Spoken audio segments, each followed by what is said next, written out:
Welcome to the deep dive. Okay, let's unpack this. We're diving into your sources today, exploring a really fascinating question. Yeah, it's quite profound. Can a martyr witness, someone who gives their life for their beliefs, can they not be considered part of the bride in prophecy? Exactly. It's a deep spiritual discussion, and your sources present, well, two pretty distinct views before landing on a conclusion. Right. We'll be looking closely at spiritual bodies and the first resurrection, particularly for these martyr witnesses. Revelation and 1 Corinthians are key here. Got it. So our mission is to really get these interpretations, understand the nuances, and see where your sources ultimately take us. Precisely. Okay, so the core question is set. And your sources start by laying down some foundational ideas, right? Yes. First off, the idea that white robes and fine linen, these aren't just clothes, they symbolize the resurrected, changed body. The spiritual body. That's the term they use, yes. And critically, your sources stress that it's only these martyr witnesses who are explicitly mentioned as getting these spiritual bodies in the first resurrection. And we're only talking about that specific resurrection today, not others. Correct. That's the sole focus for this discussion, according to the material you provided. Okay. So that setup leads to this tension. Yeah. Two different takes on whether these martyrs are the bride. Exactly. View one, it suggests something subtle. It says, okay, you get a spiritual body, you're invited to the wedding feast, but maybe you're not actually the bride. Interesting. How do they support that? They point to Revelation 7, the great multitude there. They come out of great tribulation, they're wearing white robes.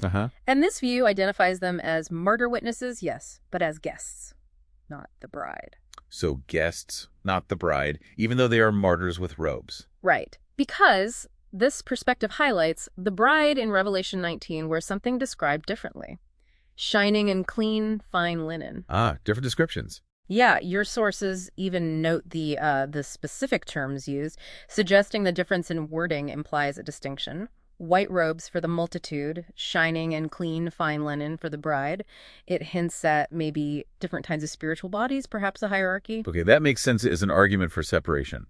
But then there's the other side. Yes, view two. It's much more straightforward, really. It basically says, if you're invited to the feast and you get a spiritual body in that first resurrection, you are the bride. Full stop.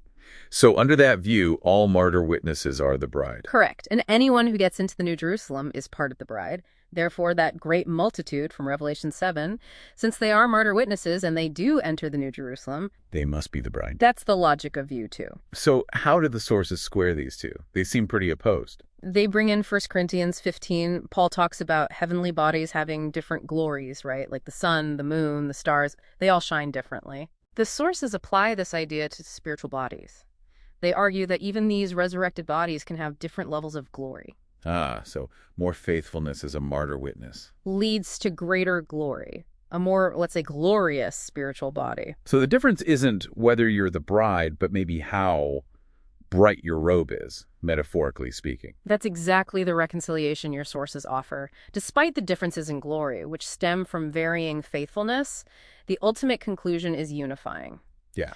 All martyr witnesses who receive a spiritual body in that first resurrection are considered the bride.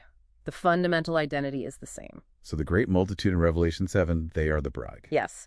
According to this final perspective in your sources, they are indeed the bride and will enter the New Jerusalem. The distinction in robes or linen, that speaks to their degree of glory or reward, not their core status as part of the bride. So if you get a spiritual body in the first resurrection, you can enter New Jerusalem, you were part of the bride.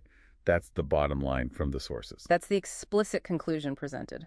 It's fascinating, isn't it, how they navigate these seemingly separate categories, guest versus bride, different robes, but ultimately land on this unified identity.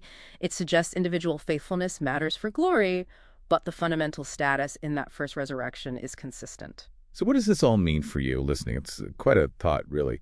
Your sources present this idea of an overarching unity being part of the bride, even with different levels of, individual reward or glory based on faithfulness. It definitely leaves us with something to consider.